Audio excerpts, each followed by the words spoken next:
ओम नमः शिवाय। दोस्तों, मीन राशि वाले जातकों का इस चैनल पे स्वागत है। इस वीडियो में हम आपको बताने जा रहे हैं मीन राशि का साल 2021 का वार्षिक राशिफल, यानी साल 2021 में जनवरी से लेकर दिसंबर तक कैसे स्थितियों का निर्माण मीन राशि वाले जातकों के जीवन में होने जा रहा है, इस वीडियो में आप जानेंगे। यह राशिफल मीन राशि यानी पाइसेस राशि वाले जातकों के लिए बनाया गया है और यह राशिफल आपके राशि की चंद्र राशि पर आधारित है, तो आप इसे इसी आधार पर देखें। इस राशिफल को हमने कई भागों में बांटा है जिससे समझने में आसानी हो सके। हम सकारात्मक और नकारात्मक दोनों पक्षों के बारे में सटीक जानकारी साल 2021 की आपको देने जा रहे हैं। देखिए, यदि वर्ष की शुरुआत के पूर्व ही हमें पता चल जाए कि वर्ष हमारे लिए कैसा रहने वाला है, तो हम अपने आप को पूर्व में ही व्यवस्थित करके वर्ष के सभी महीनों में सर्वश्रेष्ठ प्रदर्शन कर सकते हैं। राशिफल बताने से पूर्व आप सभी को साल 2021 की हार्दिक शुभकामनाएं। यह वर्ष आपके लिए काफी श्रेष्ठ हो, जीवन में सफलता के सभी मुकाम को आप टच करें। इस राशिफल के दौरान हम सभी विषयों पर बात करेंगे, जैसे मीन राशि के व्यक्तिगत जीवन के बारे में आपको जानकारी देंगे, स्वभाव के बारे में बताएंगे, कैरियर और व्यावसायिक जीवन, आर्थिक जीवन, पारिवारिक जीवन, प्रेम संबंध कैसा रहेगा, स्वास्थ्य कैसा रहेगा, शिक्षा के लिहाज से वर्ष कैसा है। अंत में हम आपको कुछ खास उपाय और कुछ कमियों के बारे में आपको जानकारी देंगे, जिसको यदि आप वर्ष 2021 में दूर करेंगे तो जीवन में जरूर अच्छी स्थितियां बनेंगी। मीन राशि वाले जातकों, अब सबसे पहले हम बात करें मीन राशि की, तो देखिए गुरुदेव बृहस्पति की अधिपत्य राशि है। मीन राशि वाले जातक धार्मिक होते हैं, परोपकारी होते हैं, दूसरे की मदद करने के लिए बहुत जल्दी चले जाते हैं, गंभीर होते हैं, दयालु होते हैं, मधुर वाणी के होते हैं। क्योंकि गुरुदेव बृहस्पति को ज्ञान का कारक ग्रह माना गया है, इसलिए इनमें वाचाल शक्ति काफी तीव्र होती है। आत्मविश्वास के साथ जीवन में आगे बढ़ने पर ये विश्वास रखते हैं और इनके वाणी में इतनी उग्रता होती है, लीडरशिप क्षमता होती है इनके अंदर, लोगों में समन्वय ये बिठा सकते हैं और अपने वाणी के द्वारा लोगों को खींच सकते हैं। ये क्षमता इनके अंदर पाई जाती है। मीन राशि के जातक कितनी भी कठिन परिस्थितियों में फंस जाएं, अपने आप को उस परिस्थिति से बहुत जल्दी बाहर निकालने में सक्षम होते हैं। अन्याय जीवन में बिल्कुल बर्दाश्त नहीं कर सकते हैं। प्रेम जीवन को अपने लाइफ का बहुत कीमती हिस्सा ये प्रेम जीवन में भी ये काफी ज्यादा देखते हैं। भावुक होते हैं, यानी किसी भी व्यक्ति की बात को ये बहुत जल्दी दिल पर लगा लेते हैं और जब कोई इन्हें बहुत ज्यादा विश्वासघात इनके जीवन में करता है तो ये बदला लेने के लिए भी किसी हद तक जा सकते हैं। वीडियो के अंत में इनकी कुछ कमियों के बारे में आपको जानकारी देंगे। सबसे पहले ग्रहीय स्थिति देख लेते हैं कैसे रहने वाली है। तो देखिए, सूर्यदेव का 12 बार राशि परिवर्तन इस वर्ष होने वाला है। वर्ष की शुरुआत में सूर्यदेव धनु राशि में रहेंगे। वर्ष की शुरुआत में मंगल देव मेष राशि में मौजूद रहेंगे। इस वर्ष मंगल 8 राशियों को पार करेंगे। जिस प्रकार सूर्यदेव 12 राशियों का भ्रमण कर लेंगे, ठीक उसी प्रकार मंगल 8 राशियों यानी वृश्चिक राशि तक जाने वाले हैं, मेष, वृषभ, मिथुन, कर्क। इस वर्ष शनिदेव, जो न्याय के देवता कहे जाते हैं, मकर राशि में पूरे वर्ष रहेंगे। 23 मई 2021 को मकर राशि में ये वक्री हो जाएंगे, यानी उल्टी चाल चलना प्रारंभ कर देंगे। फिर 11 अक्टूबर 2021 को मकर राशि में ये सीधी चाल चलना प्रारंभ करेंगे। पूरे वर्ष ये मकर राशि में रहेंगे। अब देव गुरु बृहस्पति की बात करें, जो आपके राशि के स्वामी कहे जाते हैं, और इन्हीं की स्थिति के ऊपर, देव गुरु के ऊपर यह पूरा वर्ष फल आपके लिए काफी रहने वाला है। यानी देव गुरु बृहस्पति का काफी शुभ प्रभाव और नकारात्मक प्रभाव आपके ऊपर देखने के लिए मिलेगा। तो वर्ष की शुरुआत यानी जनवरी से लेकर 5 अप्रैल 2021 तक मकर राशि में देव गुरु रहेंगे। फिर 6 अप्रैल 2021 को कुंभ राशि में प्रवेश कर जाएंगे। 20 जून को कुंभ राशि में देव गुरु आपके राशि के स्वामी वक्री हो जाएंगे, यानी उल्टी चाल चलना प्रारंभ कर देंगे। फिर 14 सितंबर को मकर राशि में ये वक्री होंगे, यानी वक्री काल, मार्गी काल इनका पूरे वर्ष चलता हुआ रहेगा। इस वर्ष राहु वृषभ में, केतु वृश्चिक में रहने वाले हैं। आपके राशि में अगर बात की जाए ग्रहों की स्थिति कैसे रहने वाली है, तो देखिए, वर्ष की शुरुआत में मंगल आपके राशि के धन भाव में विराजमान रहने वाले हैं। राहु आपके पराक्रम भाव यानी तृतीय भाव में मौजूद रहने वाले हैं। सूर्य और बुध का बुध आदित्य योग आपके राशि के 10वें भाव यानी कर्म भाव में वर्ष की शुरुआत में बना हुआ है। पूरे वर्ष केतु, जिस प्रकार राहु आपके पराक्रम में रहेंगे, वैसे केतु आपके भाग्य भाव में मौजूद होकर पूरे वर्ष अच्छी स्थितियों का निर्माण करते हुए नजर आएंगे। केतु के साथ वर्ष की शुरुआत में शुक्र भी यहाँ पर मौजूद हैं। आपके राशि के स्वामी गुरुदेव बृहस्पति लाभ भाव में मौजूद हैं। शनिदेव के साथ नीच भंग राजयोग का निर्माण यहाँ पर हो रहा है और शनिदेव पूरे वर्ष आपके राशि के 11th हाउस में मौजूद रहने वाले हैं। 6 अप्रैल 2021 को गुरुदेव बृहस्पति कुंभ राशि में प्रवेश करेंगे तो आपके राशि के फिर व्यय भाव में पहुंच जाएंगे। तो ऑल ओवर अगर कहा जाए कैरियर की दिशा और व्यावसायिक जीवन के लिहाज से यह वर्ष कैसा रहने वाला है, तो मीन राशि वाले जातकों यह वर्ष आपके लिए काफी शानदार रहने वाला है, क्योंकि वर्ष की शुरुआत में ही सूर्य और बुध का बुधादित्य योग आपके राशि के कर्म भाव में बना हुआ है और जो आपकी राशि के स्वामी है वो काफी शुभ अवस्था में मौजूद है। शनिदेव काफी शुभ अवस्था में है, जिससे यह वर्ष आपके लिए काफी शानदार होगा। ऐतिहासिक वर्ष आपके लिए रहने वाला है, क्योंकि वर्ष 2020 मीन राशि वाले जातकों के लिए काफी नकारात्मक स्थितियों को लेकर आया और काफी उतार चढ़ाव भरा रहा। तो वर्ष 2021 की अगर बात की जाए तो जनवरी से लेकर आपका मनोबल और उत्साह काफी ज्यादा बढ़ा हुआ रहेगा। इस वर्ष आप कई प्रकार की प्रतिकूल स्थितियों को भी कार्य करने में समर्थ होंगे। इस वर्ष की शुरुआत में ही आपके रुके हुए कार्य कई प्रकार के संपन्न होते हुए नजर आएंगे। यदि आप पूर्व में किसी भी कार्य की प्लानिंग किए हुए थे और उस कार्य को आप प्रारंभ करना चाहते थे तो वर्ष का शुरुआत आपके लिए काफी उत्तम है, आप बिल्कुल प्रारंभ कर सकते हैं। अप्रैल तक यानी जनवरी, फरवरी, मार्च, अप्रैल तक कैरियर और व्यावसायिक जीवन के लिहाज से बहुत अच्छी स्थितियां बनी हुई हैं। व्यापार में अच्छी सफलता हासिल होगी। यदि आप व्यापार में निवेश करना चाहते हैं तो बिल्कुल कर सकते हैं। आप अपनी वाणी के द्वारा लोगों में छठा बिखेरने के लिए जाने जाएंगे और प्रभाव दिखाते हुए नजर आएंगे। इस वर्ष आपके भौतिक सुखों में काफी ज्यादा वृद्धि होगी। जीवन में अच्छी स्थितियों का निर्माण व्यापारिक दिशा से आप करेंगे। अप्रैल के पश्चात जब आपके राशि के स्वामी गुरुदेव बृहस्पति जो आपके राशि के स्वामी हैं, जिनका राशि परिवर्तन हो जाएगा और आपके राशि के जब व्यय भाव में पहुंच जाएंगे तो यहाँ से 20 जून 2021 तक आपके खर्च में काफी बढ़ोतरी होगी।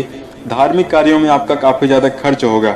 इस समयावधि में आपके वाणी में उग्रता देखने के लिए मिल सकती है और जून तक यानी 6 अप्रैल 2021 से जून तक आपके वाणी के द्वारा लोग नुकसान भी आप लोगों को पहुंचा सकते हैं। इसलिए आवेग पर नियंत्रण रखकर चलना चाहिए। सहकर्मियों के साथ, परिवार के व्यक्तियों के साथ, व्यापारी वर्ग जो आपके कार्यस्थल पर हैं उनके साथ अच्छी स्थितियों का निर्माण करके चलें। वैसे पूरा वर्ष काफी श्रेष्ठ रहने वाला है। आर्थिक लिहाज से अगर कहा जाए तो यह वर्ष काफी शानदार है। वर्ष की शुरुआत में धन भाव में मंगल विराजमान है। धन भाव में शुभ ग्रहों की दृष्टियां जा रही है। लाभ भाव में ऑलरेडी सूर्य बुध का यहाँ पर नीच भंग राजयोग का निर्माण है आपके लाभ भाव में, यानी गुरुदेव बृहस्पति और शनिदेव की स्थिति काफी श्रेष्ठ बनी हुई है। इस वर्ष आप भौतिक सुख सुविधाओं की सभी चीजों को हासिल करने में समर्थ होंगे। आपके खर्च में भी काफी ज्यादा बढ़ोतरी अप्रैल के पश्चात होती हुई नजर आने वाली है और वर्ष का सभी महीने आपके लिए काफी श्रेष्ठ हैं। पैतृक संपत्ति प्राप्त होने का योग बनता हुआ दिखाई देगा। आर्थिक लिहाज से आपको ज्यादा चुनौतियों का सामना वर्ष में नहीं करना पड़ेगा। इस समयावधि में आप भौतिक सुख में काफी वृद्धि करते हुए नजर आएंगे, यानी गाड़ी, जमीन, जायदाद से संबंधित चीजों में आप धन का व्यय करते हुए नजर आएंगे और इनको हासिल भी आप करते हुए इस वर्ष नजर आने वाले हैं। शिक्षा के लिहाज से अगर कहा जाए तो यह काफी वर्ष काफी श्रेष्ठ है। शनिदेव आपके राशि में शिक्षा भाव पर दृष्टिगत हैं। गुरुदेव बृहस्पति भी आपको काफी शुभ फल देते हुए पूरे वर्ष नजर आने वाले हैं। इस समयावधि में जो जातक निरंतर प्रयासरत हैं उन्हें कई प्रकार की सफलता हासिल होती हुई नजर आने वाली है, क्योंकि चूंकि शनिदेव की दृष्टि यहाँ पर जा रही है और पूरे वर्ष जाती हुई पंचम भाव में शनिदेव की दृष्टि नजर आने वाली है। इसलिए ऐसे जातक जो निरंतर मेहनत कर रहे थे उन्हें परीक्षा प्रतियोगिता में मन चाहे सफलता हासिल होती हुई नजर आने वाली है। विदेश में जाकर आप उच्च शिक्षा के लिए अध्ययन कर सकते हैं। साथ में यदि आप संगीत, साहित्य, नृत्य, गायन, वादन इन विधाओं में भी आप संलग्न हैं तो आपको बड़ी सफलता हासिल होती हुई इस वर्ष नजर आने वाली है। इस वर्ष यदि आप मेडिकल फील्ड, टेक्निकल फील्ड में संलग्न हैं, आर्ट से जुड़े हुए कार्यों में आप संलग्न हैं, शिक्षा के क्षेत्र में, तो जीवन में बड़ी सफलता देखने के लिए मिलेगी। पारिवारिक जीवन के लिहाज से अगर कहा जाए तो चूंकि यहाँ पर आपके राशि में चतुर्थ भाव में वर्ष की शुरुआत में शुभ दृष्टियां जा रही है, सूर्य देव की दृष्टि जा रही है, तो यहाँ पर पूरा वर्ष आपके लिए श्रेष्ठ रहने वाला है। परिवार के सदस्यों का सहयोग आपको प्राप्त होगा। तनावपूर्ण स्थितियां यदि पूर्व में थी तो वो समाप्त होती हुई नजर आने वाली है। उन्नति के अवसर आपको देखने के लिए परिवार के सदस्यों के साथ बनेंगे। काफी एकजुटता पूरे वर्ष देखने के लिए मिलेगी। प्रेम जीवन और वैवाहिक जीवन के लिहाज से अगर कहा जाए, प्रेम जीवन के लिहाज से यह वर्ष काफी शानदार है। इस समयावधि में प्रेम जीवन को वैवाहिक जीवन में तब्दील करने के लिए आप प्रयासरत रहेंगे और उसमें आपको सफलता हासिल होगी। इस वर्ष अप्रैल के पश्चात प्रेम जीवन में आपको सावधान 20 जून तक रहने की आवश्यकता रहने वाली है।